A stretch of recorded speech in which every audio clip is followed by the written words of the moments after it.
Nicolas Provendy, donc j'ai 48 ans, je suis le directeur général de la Société d'aménagement de la Plagne. Alors la Société d'aménagement de la Plagne, c'est la société qui est en charge de l'exploitation complète du domaine skiable de la Grande Plagne, hein, avec les remontées mécaniques, les pistes, les forfaits bien sûr. Dès que vous entrez sur le domaine skiable, en général, vous avez affaire à quelqu'un qui travaille à la Société d'aménagement de la Plagne, un sapien comme on dit. Euh, Moi, j'ai un parcours où j'ai beaucoup travaillé dans le milieu de la montagne. Ça fait plus de 20 ans maintenant. Je suis originaire de la Savoie, j'aime bien le dire aussi. Voilà. Je pense que on a la chance de faire des métiers de passion, des métiers où finalement on vit notre environnement au quotidien. Et moi, mon rôle au sein de la Société d'aménagement de la Plagne, c'est un peu un rôle de chef d'orchestre, hein, c'est de faire en sorte que tout se passe pour le mieux, que ce soit l'été, les travaux qu'on réalise en vue d'accueillir nos clients l'hiver, ou bien sûr l'exploitation d'hiver quand on accueille les clients, et de leur proposer la meilleure expérience possible sur le domaine skiable de la Grande Plagne. Alors la Société d'aménagement de la Plagne s'inscrit bien sûr dans cette dynamique, hein, avec un objectif CDA assez fort, hein, puisqu'il s'agit d'être net zéro carbone à l'horizon 2030. On avait déjà de l'énergie d'origine renouvelable, notamment pour la partie électrique. Et cet hiver, une grande nouveauté, nos dameuses vont tourner avec ce qu'on appelle du HVO. On va plus du tout utiliser de l'énergie fossile, puisque l'ensemble du carburant sera produit à partir d'huile végétale complètement recyclée. L'outil essentiel de mesure, c'est de faire un bilan carbone sur son activité. Nous, on a déjà les remontées mécaniques qui tournent avec de l'électricité verte, donc qui ne produisent pas de carbone par essence. On avait un sujet sur les dameuses. On a essayé, on est en train de développer un prototype de dameuse électrique qu'on a essayé l'hiver dernier à La Plagne, qui est en devenir. En attendant, nos dameuses vont tourner avec du HVO, ce qu'on évoquait avant, c'est-à-dire de l'huile végétale recyclée, ce qui va nous donner un bilan carbone assez favorable, puisqu'on va diviser à peu près par 6 nos émissions de carbone directes. Et puis ce qui est un peu plus dur à compenser, les véhicules légers, où on n'a pas forcément encore la technologie, on travaille en collaboration avec l'ONF pour collaborer sur des plantations d'arbres en local, hein, je tiens à le préciser, et réaliser des puits de carbone qui vont capter ce résidu de carbone qu'on n'arrive pas tout de suite à éliminer. Ça fait déjà beaucoup d'années à la SAP, on a un observatoire environnemental, hein, c'est-à-dire qu'on vient régulièrement faire des observations sur l'ensemble du domaine skiable. Pour nous, l'objectif, c'est bien sûr d'identifier les zones sensibles, hein, celles qui ont un vrai intérêt patrimonial, que ce soit au niveau de la faune ou de la flore. Et tous nos projets tiennent compte de cet observatoire. Par exemple, sur le projet de la Levatière, on a bien pris soin d'éviter la sambrée sur gypse. Alors la fenêtre d'emplacement était assez fine, mais on a réussi quand même à en trouver une. Et derrière, on va pouvoir mesurer l'impact du projet sur l'environnement.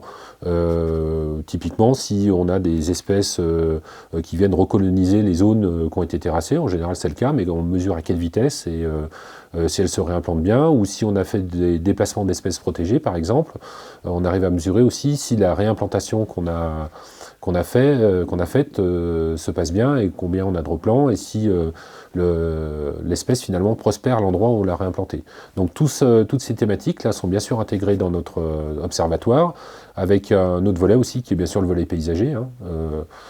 La montagne est belle et on tient à ce qu'elle le reste, donc on fait bien sûr attention, même si pour notre activité on doit faire des aménagements, à prendre en compte un maximum le volet paysager. Alors c'est vrai pour la Levatière, c'est aussi vrai pour la télécabine des glaciers qu'on est en train de construire actuellement, où on a fait des choix assez forts, hein, notamment en abandonnant une partie du domaine skiable, mais tout ça on le fait bien sûr en mesurant l'impact de nos actions. Alors ce projet de réaménagement, on y a beaucoup réfléchi, hein. Le site du glacier de la Chaupe est un site emblématique quand même, le sommet de Belle-Côte. Pour autant, le réchauffement climatique est là. Le glacier diminue, alors c'est un phénomène général, hein, qui est sur l'ensemble de l'arc alpin, mais on doit composer avec aujourd'hui.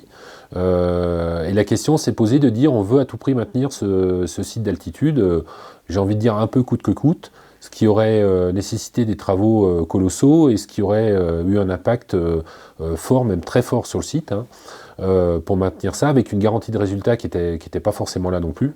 Clairement, on ne maîtrise pas l'évolution de la montagne dans ces milieux-là, avec un peu de fonte de permafrost, des évolutions géologiques, donc c'était très complexe. Donc on a essayé de faire un choix, pour nous, qui nous semble plus raisonnable, de revoir complètement l'aménagement qui était prévu initialement, ce qui nous a conduit finalement à, entre guillemets, j'allais dire abandonner, mais en tout cas ne plus exploiter cette zone-là, réimplanter une télécabine de l'autre côté, un secteur qui était déjà aménagé par des pistes. Hein.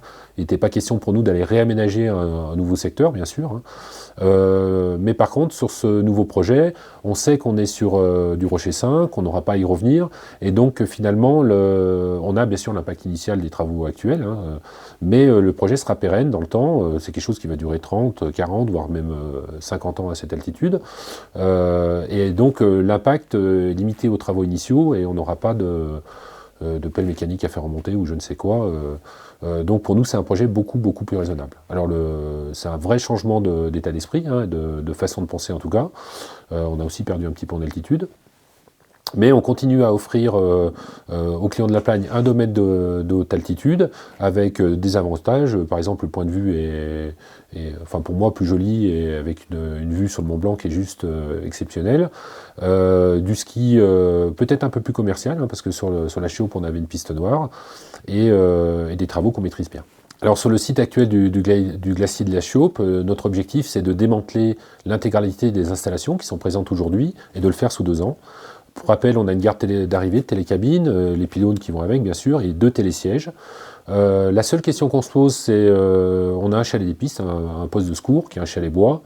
On se pose la question de le garder, le transformer finalement en refuge pour les éventuels randonneurs qui pourraient être surpris par un orage ou des conditions climatiques un peu défavorables. Il ne faut pas oublier qu'on est sur un site de haute altitude, à plus de 3000 mètres d'altitude, et ce genre d'installation peut avoir son utilité.